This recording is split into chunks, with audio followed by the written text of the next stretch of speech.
నమస్తే ప్రజలారా, ఇవాళ డేటు ఆగస్ట్ 11, 2026. సో ఇప్పుడు దాకా లాస్ట్ 24 అవర్స్ లో ఏం జరిగిందో తెలుసా? అయితే ఈ వీడియోని మీరు ఖచ్చితంగా చూడాల్సిందే. ఫస్ట్ వచ్చి ఫ్రాన్స్ లో టెలిఫోన్ మార్కెటింగ్ ని బ్యాన్ చేశారు. అంటే కస్టమర్ కేర్ వాళ్ళు ఫోన్ చేసి లోన్ తీసుకోండి, ఇన్సూరెన్స్ తీసుకోండి, క్రెడిట్ కార్డ్ తీసుకోండి, రోజు ఫోన్ చేసి చాలా విసిగిస్తుంటారు. అలాంటి కాల్స్ ని పూర్తిగా బ్యాన్ చేసింది అనమాట ఫ్రాన్స్ ప్రభుత్వం. సో ఈ నిబంధనలను ఉల్లంఘిస్తే ఆ కంపెనీ 3,75,000 ఫైన్ కట్టాల్సి ఉంటుందనేసి చెప్తున్నారు. అంటే దాదాపు మనకు ఇండియన్ కరెన్సీలో 4 కోట్ల రూపాయల వరకు ఫైన్ అన్నమాట. అయితే ఇక్కడ ఒక ఎక్స్క్యూజ్ అయితే ఇచ్చింది. ఎవరైనా ఫోన్ చేయాలనుకుంటే ఆ కస్టమర్ కి ముందే ఇన్ఫార్మ్ చేసి అతను పర్మిషన్ ఇస్తే మాత్రమే ఫోన్ కాల్ చేయాలి, లేకపోతే చేయకూడదని స్ట్రిక్ట్ రూల్స్ అయితే తీసుకొచ్చింది అనమాట ఫ్రాన్స్ ప్రభుత్వం.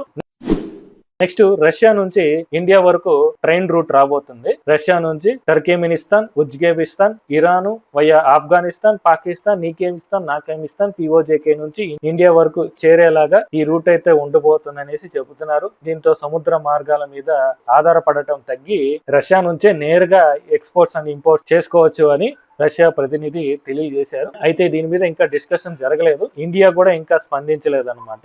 చూడాలి ఏం జరుగుతుంది అనేది.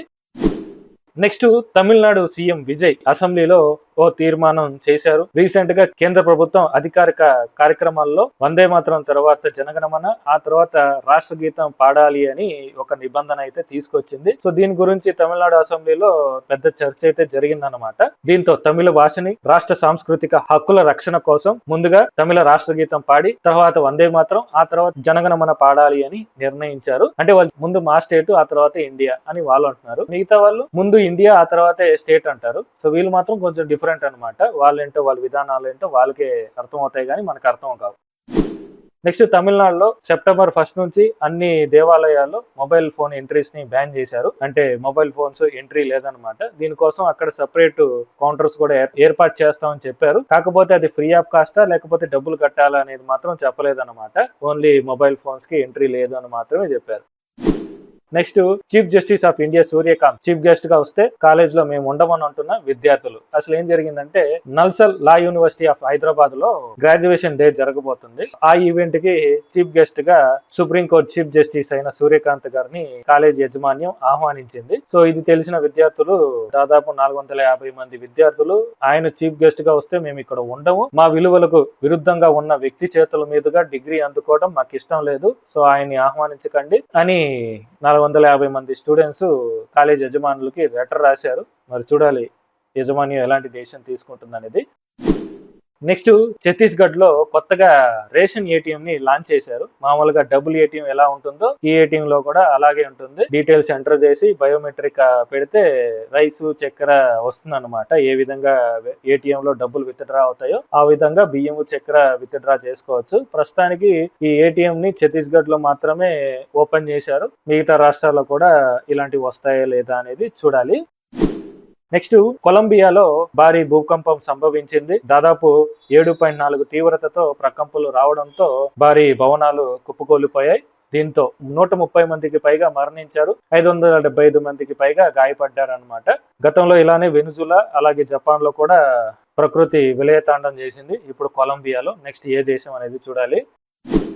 నెక్స్ట్ మీరు ఎప్పుడైనా చెయ్యి ఎత్తితే బస్ ఆగినట్టు ట్రైన్ ఆగడం చూసారా? అంటే బాలయ్య తొడగొడితే ట్రైన్ ఆగడం చూసారు, కానీ ఇది లేటెస్ట్ బీహార్ లో జరిగిందనమాట. చెయ్యి ఎత్తగానే ట్రైన్ ఆగిపోయింది. ఒక వ్యక్తి చెయ్యి ఎత్తగానే ప్యాసింజర్ ట్రైన్ ఆగిపోయింది. తర్వాత 2 మహిళలు ట్రైన్ లో ఎక్కారు. ఆ తర్వాత ట్రైన్ అక్కడి నుంచి వెళ్ళిపోయింది అనమాట. సో ఈ వీడియో సోషల్ మీడియాలో బాగా వైరల్ అవడంతో రైల్వే డిపార్ట్మెంట్ చాలా సీరియస్ అయింది. ఇప్పుడు ఈ ఇష్యూ మీద ఎంక్వైరీ వేశారు.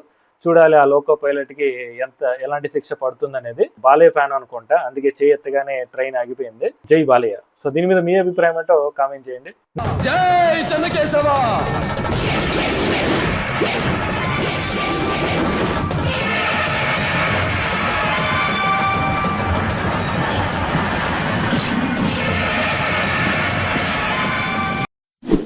నెక్స్ట్ యూట్యూబ్ షాకింగ్ డెసిషన్ తీసుకుంది. ఇకపై కొత్త ఛానల్స్ ప్రారంభించే కొత్త క్రియేటర్స్ కి మానిటైజేషన్ రూల్స్ ని మార్చిందనమాట. మామూలుగా ఒక ఛానల్ మానిటైజ్ అవ్వాలి అంటే లాంగ్ వీడియోస్ కి ఒక సంవత్సరంలో 4000 వాచ్ అవర్స్ కంప్లీట్ అవ్వాలి. అలాగే షార్ట్ వీడియోస్ కి 90 రోజుల్లో 10 మిలియన్ వేవ్స్ కంప్లీట్ అవ్వాలి అన్నమాట. ఇప్పుడు వచ్చిన కొత్త రూల్స్ ప్రకారం ఫిబ్రవరి 2027 నుంచి లాంగ్ వీడియోస్ కి 8,000 వాచ్ అవర్స్ కి పెంచారు. షార్ట్ వీడియోస్ కి అయితే 90 రోజుల్లో 20 మిలియన్ వేవ్స్ కి పెంచారన్నమాట. సో ఇది ప్రస్తుతానికి కొత్త క్రియేటర్స్ కి మాత్రమే. ఎవరైతే ఫిబ్రవరి 1, 2027 నుంచి ఛానల్ ని క్రియేట్ చేస్తుంటారో వాళ్ళకి మాత్రమే ఈ కొత్త రూల్స్ వర్తిస్తాయి. సో దీని మీద మీ అభిప్రాయం ఏంటో కామెంట్ చేయండి. అది లాస్ట్ 24 అవర్స్ లో జరిగిన ట్రెండింగ్ అప్డేట్స్ అయితే ఇవి. హోప్ మీకు వీడియో నచ్చిందని అనుకుంటున్నాను. నచ్చితే ఒక లైక్ చేయండి. ఇలాంటి అప్డేట్స్ కోసం పగడాల జంక్షన్ ఛానల్ సబ్స్క్రైబ్ చేసుకోండి. మరో కొత్త వీడియోతో మళ్ళీ కలుద్దాం.